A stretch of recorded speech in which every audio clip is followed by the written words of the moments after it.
ভূপেন দা আজি আমাৰ মাজত কায়িকভাৱে থকা হ'লে 100 বছৰীয়া হ'লহেঁতেন। কোনগৰাকী অসমীয়াই উদযাপন নকৰাকৈ থাকিব পাৰিব? আগৰ সংগমত কতনা সাঁতুৰিলো, তথাপিতো হোৱা নাই ক্লান্ত। আজিৰ দিনটো ভূপেন দাৰ অনুভূতি কি হ'ল হয়?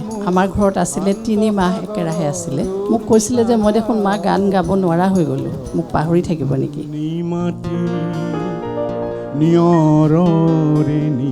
ভূপেন দা মাজে মাজে খুব বেছি ইমোচন কৈছে যে মই বেছি দিন জীয়াই নাথাকিম নেকি, মই এতিয়াই মোৰ দেখোন ভূপেন্দ্ৰ সংগীত হৈ গ'ল।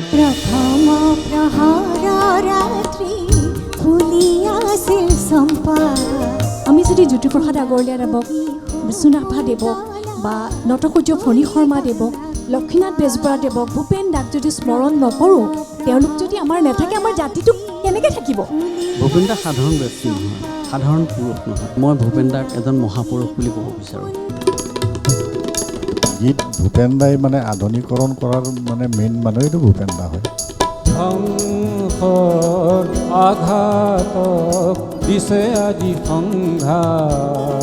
ভূপেন দাৰ আৱিৰ্ভাৱ হৈছিলে আৰু মহাপুৰাণ হৈছিলে। ভূপেন দাৰ জন্ম হোৱা বুলি মই কেতিয়াও নকওঁ। সেয়েহে মনৰ মোৰ প্ৰশান্ত সাগৰ। এইগৰাকী মহান ব্যক্তিক আমি পাই গৌৰৱান্বিত হৈছোঁ আমি অসমে। নেকান্দিবা নেকান্দিবা মোৰে নতুন কইনা। ভূপেন হাজৰিকাদেৱৰ গীত গাবলৈ চেষ্টা কৰাটোৱেই এটা আটাইতকৈ মানে অসাধ্য সাধনৰ নিচিনা। তেখেতে কেৱল গোৱা গীতসমূহে কেৱল ভূপেন্দ্ৰ সংগীত নহয়। এতিয়া মই এটা গীত লিখিছোঁ, ভূপেন দাই নিজে সুৰ দি যদি গাইছে, সেইটো ভূপেন্দ্ৰ সংগীত নহয়।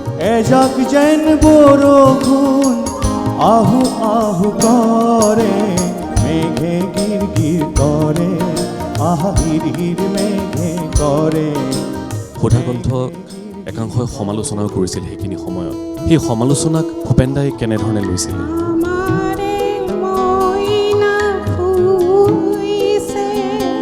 মাখন কিউব ৰাখে, তেওঁ ৰেকৰ্ডিঙৰ আগতেও বোলে কিউব মাখন খাই লয়, অকণমান ওঠত লগাই লৈছে। গীতা তেতিয়া বোলে ধুনীয়া লাগে, জিলিকি থাকে। তোমালোক ছোৱালী মানুহ হয় নাজানা? তেওঁ যাব ওলাওঁতে মাক দুৱাৰ মুখতে পাই পেলাই মাক কৈছে, তোমাৰ ছোৱালীয়ে খুব ভাল গাইছে দেই, লতাতকৈও ভাল গাইছে।